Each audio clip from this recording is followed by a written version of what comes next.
Pour décrire ce qu'ils ont fait ce soir, les gars, je pense que l'adjectif qu'on doit utiliser, c'est tout simplement incroyable. Parce que c'est ce qu'ils sont, les gars. Ils sont tout simplement incroyables.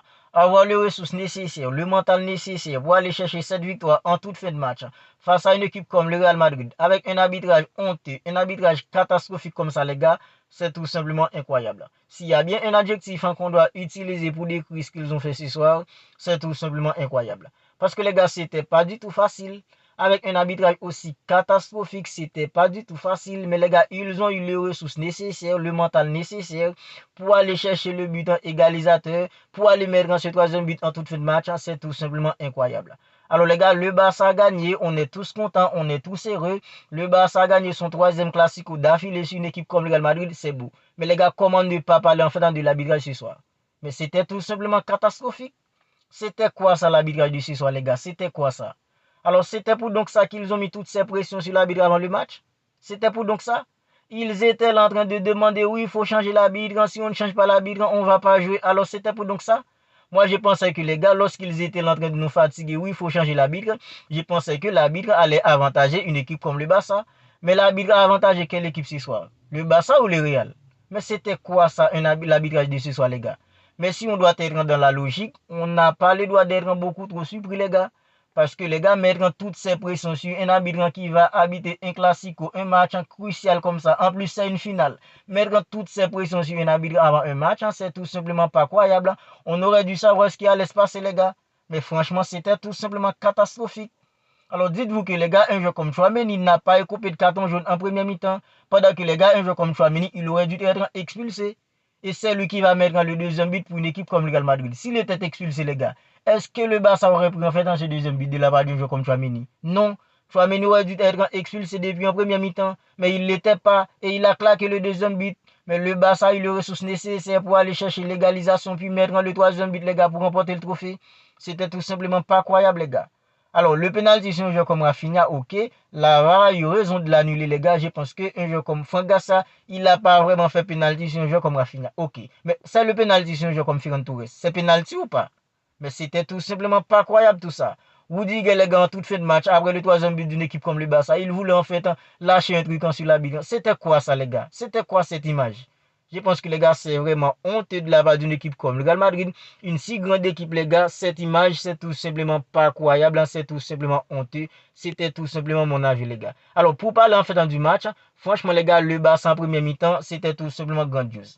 C'était tout simplement grandiose le Barça en première mi-temps. Parce que les gars, Pedri, Frenkie de Jong, un joueur comme en fait Inigo Martinez en défense, un joueur comme Lamine Yamal sur le côté, c'était tout simplement grandiose le Barça en première mi-temps. Et je pense que le Barça aurait pu terminer la première mi-temps 2 buts à 0. Ce serait normal, les gars. Parce que le Barça était tout simplement à un niveau extraordinaire en première mi-temps. Qui va claquer le premier but pour une équipe comme le Barça? C'est Pedri. Passant plus de 60 mètres de Pedri pour un joueur comme Lamine Yamal. Qui va mettre le but? C'est encore un joueur comme Pedri. C'est ça qui est extraordinaire sur cette action, les gars. Pedri, il a lâché une passe tout simplement incroyable à un joueur comme Lamine Yamal, passant de plus de 60 mètres. Et c'est lui, les gars, qui va mettre le but, les gars. Lamine Yamal, tranquillement, intelligemment, il a contrôlé, il a temporisé, il a cherché l'angle de tir, mais les gars, il a vu Pedri, il l'a donné à Pedri, Pedri frappant sublime. Franchement, les gars, c'est tout simplement un but extraordinaire qu'a mis un joueur comme Pedri pour ouvrir le score pour une équipe comme le Barça. Le Barça a terminé la première mi-temps 1 but à 0, mais ça aurait pu être 2 buts à 0, ce serait normal, parce que les gars, en première mi-temps, le Barça a tout simplement asphyxié une équipe comme le Real Madrid. Pressing constant, intensité de ouf. Le Real n'était tout simplement pas dans les coups en première mi-temps. En seconde mi-temps, avec la rentrée d'un joueur comme Kylian Mbappé, franchement les gars, le Barça a baissé en intensité. Une équipe comme le Real Madrid était beaucoup plus mobile, plus d'intensité, plus d'impact physique avec un jeu comme Jude Bellingham. Ok, le Barça a baissé en intensité et c'est là une équipe comme le Real Madrid a entré dans le match.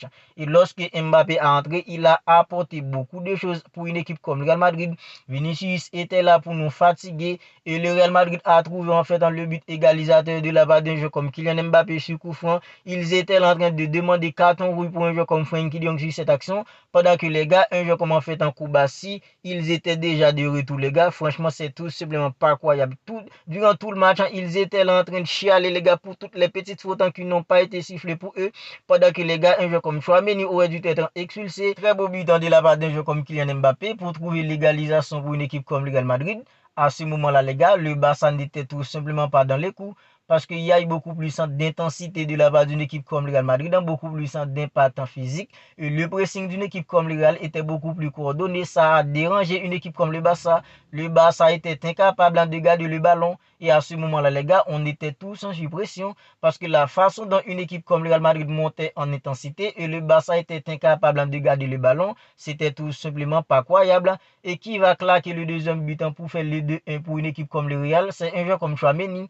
Chouameni qui aurait dû être expulsé début en première mi-temps. S'il était expulsé, le Barça n'aurait pas pris ce deuxième but, mais il ne l'était pas. Il a claqué le deuxième but pour une équipe comme le Real Madrid. Franchement, les gars, à ce moment-là, moi, en fait, j'étais vraiment sous pression parce que le Barça était incapable de garder le ballon. Hansi Flick, il a fait sortir un joueur comme Dani Olmo, il a fait entrer un joueur comme Fermin Lopez. Et même avec ça, les gars, il n'y a pas vraiment eu de solution du côté de Barça. Et qui va claquer une passe tout simplement incroyable pour permettre à une équipe comme le Barça de faire le 2-2? C'est un jeu comme Lamine Yamal. Voilà pourquoi, les gars, il est important d'avoir des joueurs qui peuvent tout simplement faire des choses incroyables. Là où nous, en tant que spectateurs, on voit pas l'angle de passe, mais Lamine Yamal, les gars, on dirait que les gars, c'est le nouveau Messi. On dirait que c'est le nouveau Messi parce que lorsque Messi était en Europe, les gars, il y a eu des passes qu'il a fait. Nous qui regardons le match, on n'a pas vraiment vu l'angle de passe. Mais lui, les gars, franchement, les gars, il a sorti une passe tout simplement incroyable. Mais il faut noter que, les gars, l'appel d'un jeu comme Ferran Torres était incroyable aussi. Ferran Torres, il a dribblé un gardien de but comme si beaucoup toi. Il a fait les 2-2. On était tous contents parce qu'à seulement quelques minutes de la fin, une équipe comme le Real Madrid dans 2-1, ils étaient là en train de défendre. Alors, c'était plutôt important pour que le Barça trouve en légalisation le plus tôt possible. Avec l'égalisation d'une équipe comme le Barça, les gars, Hansi Flick, il a fait sortir un joueur comme Pedri. Alors, c'est là que je me suis dit, franchement, Hansi Flick, il pense déjà à une équipe comme Inter Milan. Parce que les gars, faire sortir un joueur comme Pedri, faire sortir un joueur comme Frenkie de Jong, faire sortir un joueur comme Dani Olmo. Alors, les trois joueurs titulaires au milieu, ils étaient tous en sortie, les gars. On voit que Hansi Flick, pendant qu'il pensait à remporter ce trophée, il pense aussi à une équipe comme Inter Milan que le Barça va affronter dans quelques jours en Ligue des Champions. Alors les gars, en prolongation, le Barça était là, une équipe comme le Real Madrid était là, même si à mon avis, le Barça était supérieur à une équipe comme le Real Madrid en prolongation. Et qui va mettre le troisième but pour permettre à une équipe comme le Barça de remporter le trophée? C'est un jeu comme Jules Koundé. Ce qui m'intrigue sur le but d'un jeu comme Jules Koundé, les gars, c'est la position dans laquelle il se trouvait au moment de frapper le ballon. Il aurait pu faire la passe à un jeu comme Lamine Yamal, puis reculer, mais non, les gars, il a pris le risque quand il a bien frappé le ballon, le petit filet. 3 buts à 2 pour une équipe comme le Barça remporte les trophées et Jules Koundé, il mérite vraiment ce but. Parce que ce soir, les gars, il a pas fait un mauvais match, il a fait plutôt un bon match. Je trouve qu'il a bien défendu sur un joueur comme Vinicius Junior, un joueur comme Jules Koundé, les gars, il mérite vraiment ce but victorieux qui a permis à une équipe comme le Barça de remporter en fait ce trophée et le processus du triplé continue. Parce que le Barça a affiché son ambition à savoir réaliser un triplé historique malgré toutes les choses qui n'ont pas été sifflées pour une équipe comme le Barça. Les fautes évidentes qui n'ont pas été sifflées, cartons jaunes en fait qui n'ont pas été donnés, penalty qui n'a pas été sifflé. Le Barça a eu les ressources nécessaires pour aller chercher cette victoire à la fin pour remporter ce trophée. Franchement, les gars, je pense que c'est tout simplement incroyable. Voilà pourquoi je vous ai dit en introduction, s'il y a bien un adjectif qu'on doit utiliser pour décrire la performance d'une équipe comme le Barça ce soir, c'est tout simplement incroyable. Un jeu comme Pedri, un jeu comme Lamine Yamal, Frenkie de Jong, en première mi-temps, ils étaient tout simplement extraordinaires. Même si en seconde mi-temps, des jeux comme en fait un Pedri, des jeux comme Frenkie de Jong, Dani Olmo, ils ont un peu baissé en intensité, en énergie. Alors on le comprend parce qu'ils ont tellement enchaîné des matchs, des jeux comme Pedri et Frenkie de Jong. Je pense que les gars, ils sont cramés tout simplement en prolongation. Et Hansi Flick, il a eu vraiment raison de faire sortir un jeu comme Frenkie de Jong. Idem pour un jeu comme Pedri, parce que les gars, un jeu comme Eric Gassa qui a remplacé un jeu comme Pedri, je trouve qu'il a fait plutôt une bonne entrée. Idem pour un jeu comme Gavi qui a remplacé un jeu comme Frenkie de Jong. Le Barça est sacré champion. Troisième classico d'affilée. Troisième victoire pour une équipe comme le Barça, une équipe comme le Real Madrid dans cette saison. Il y a un autre classico à venir, c'est le 11 mai en Liga. C'est un classico qui va être déterminant si toutefois que le Real Madrid ne fait pas de faux pas, si le Barça ne fait pas de faux pas. Avant ça, les gars, je pense que ça va être un tout simplement intéressant. Dis-moi ce que vous en pensez de tout cela dans les commentaires.